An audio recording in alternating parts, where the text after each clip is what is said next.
So after the ruling this past Wednesday that DOMA is unconstitutional, Representative Tim Huelskamp is trying to block same-sex marriages. From Kansas, right? Yeah, he's from Kansas. By amending the U.S. Constitution. He says that he plans to introduce the federal marriage amendment later this week. A measure I'm pretty sure we'll pass it the House. That's the crazy part. Easily. That will define marriage as between one man and one woman. DOMA, of course, did the exact same thing. It was a federal law, not a constitutional amendment. It's basically the exact same thing that these Republicans are trying to do when they try to repeal Obamacare for the 800th time. It's absolutely crazy. What do you think, Rich? It is absolutely crazy, and I think the fact that he was already prepared with his constitutional amendment because he knew exactly how the Supreme Court was going to decide is sort of crazy.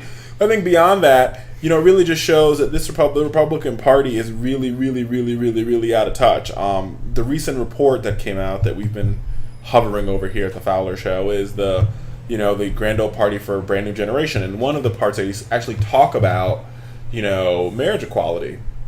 And what the report sort of says is that millennials, it's not a top priority to them, but it's a non-issue. It's just let people get married and get over it. It's the fact. It's these people. It's about.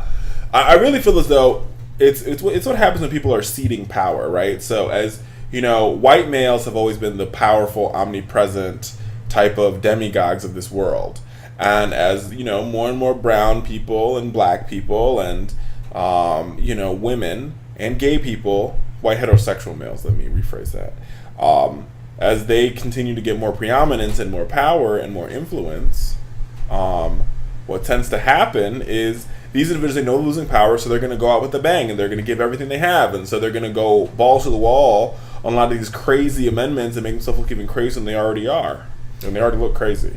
Yeah, I'm 100% with that, Richard. It's unbelievable to me. This is the thing that, really boggles my mind.